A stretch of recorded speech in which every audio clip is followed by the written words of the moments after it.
हर खबर पर होगी आपकी पकड़। डाउनलोड कीजिए एबीपी लाइव ऐप।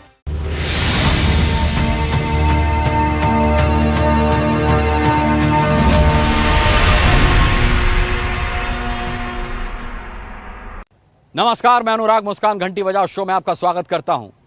महंगाई किश्तों में कैसे आपके घर पहुंच रही है? कौन आपके बेटे बेटियों की नौकरी के सपनों पर सन्नाटा खींचकर बैठा है? कहां हाथ चूमकर कोरोना का इलाज करने वाले बाबाओं को ही कोरोना होने लगा? घंटी बजाओ शो में आज आपसे जुड़े इन सभी मुद्दों को हम लेकर आए, लेकिन सबसे पहले खबर होगी जनता के पैसों पर कब्जा करके बैठे लोगों की घंटी बजाने से जुड़ी हुई।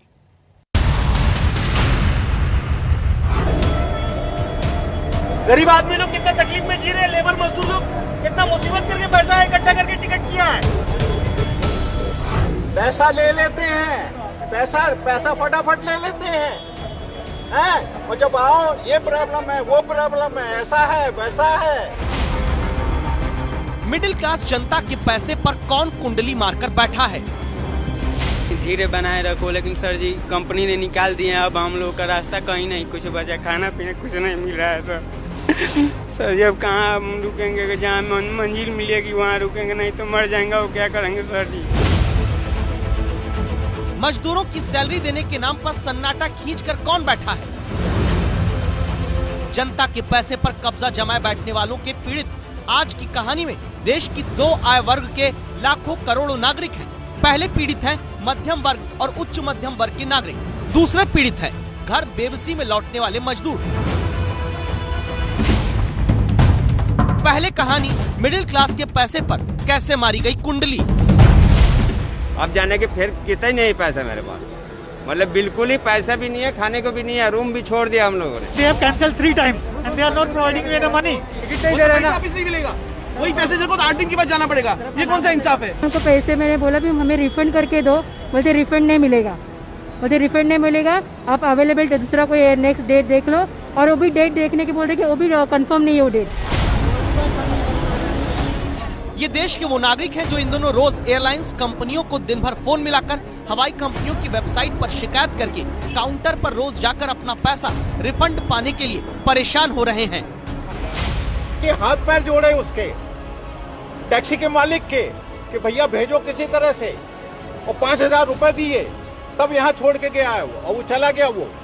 और ये कहते हैं फ्लाइट कैंसिल हो गई है, बोलते हैं हमारी गलती नहीं है। किसकी गलती है फिर? एयरलाइन की गलती नहीं है तो किसकी गलती है? दरअसल 25 मार्च से 24 मई तक लॉकडाउन के दौरान देश में हवाई उड़ान बंद रही, लेकिन इस दौरान पहले से टिकट बुक कराने वाले यात्रियों को अब रिफंड नहीं मिल रहा। साथ ही अब भी कैंसिल होती फ्लाइट का पूरा किराया देने वाले यात्री तुरंत रिफंड नहीं पा रहे हैं। पहले 17 तारीख को बुक करवाया था, वो कैंसिल हो गया। फिर बोला दूसरा टिकट लेना है, हमने बोला सेम पैसे में मिलेगा, तो बोला नहीं, इसका चार्जेस कुछ अलग लगेगा। उसके बाद फिर हमने पैसा भरा है, और अभी कल हमको मैसेज आया भाई आपका ओके है टिकट। और आज अभी यहाँ आगे 2000 रुपये हम लोग भाड़ा खर्च करके आए उल्लासनगर से यहाँ आने में हमको 2000 का भाड़ा लगा है। अभी 2000 जाने का हमने तो टैक्सी रिलीव कर दिया, अब हम पैसा कहाँ से लाए? ना तो ये लोग बोलते, तो हम लोगों ने कौन सा गुनाह किया है?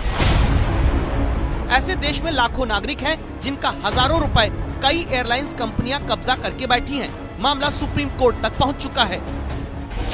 एयरलाइंस कंपनियों ने कैंसल फ्लाइट का पूरा किराया तुरंत वापस लौटाए जाने की मांग का विरोध किया। उनकी दलील थी कि लॉकडाउन से हवाई उड़ान उद्योग बुरी तरह से प्रभावित हुआ है, इसलिए यात्रियों के पैसे को 2 साल तक क्रेडिट शेल में रखने की इजाजत दी जानी चाहिए। क्रेडिट शेल में यात्री के किराए का पैसा डालने का मतलब है, अगर दिल्ली से मुंबई जाने के लिए रमेश कुमार ने 3 टिकट 25,000 रुपए में बुक किए थे, फ्लाइट कैंसिल हुई तो हवाई कंपनी वो 25,000 रुपए अभी वापस नहीं कर रही, बल्कि कंपनी ने रमेश कुमार के क्रेडिट शेल में 25,000 रुपए डाल दिए, जिसके बदले रमेश कुमार एक तय अवधि में दोबारा कभी हवाई टिकट बुक करा सकेंगे। यानी रमेश कुमार की गाढ़ी कमाई का 25,000 रुपए उनके पास नहीं बल्कि हवाई कंपनी के पास ही रहेगा। आम आदमी कोई शौक में अपने हजारों रुपए खर्च करके फ्लाइट का टिकट बुक नहीं कराता। आम आदमी ने अपनी सेविंग अपनी सैलरी से बचाकर टिकट कराया होगा, तो क्यों नहीं हवाई कंपनियां ये पैसा फ्लाइट कैंसिल होने पर तुरंत आम आदमी को वापस करती हैं। डीजीसीए का 2008 का एक नियम जब खुद ये कहता है कि किराए के पैसों को एयरलाइंस कंपनी की तरफ से क्रेडिट शेल में डाल देना यात्री के अधिकार का हनन है, तो क्या सरकार आम लोगों के हित में एयरलाइंस कंपनियों की मनमानी की घंटी बजाएगी? फिलहाल ये मामला 3 हफ्ते के लिए टल गया है और एयरलाइंस कंपनियां यात्रियों के करोड़ों रुपयों पर कुंडली मारकर बैठी हैं। जनता के पैसों पर कब्जा जमाने वाले लोगों की घंटी बजाती दूसरी कहानी मजदूरों से जुड़ी है, जिनकी सैलरी पर उद्योगपति सन्नाटा खींचकर बैठना चाहते हैं। ये सैलरी उन 54 दिनों की है जब देश में लॉकडाउन हुआ था।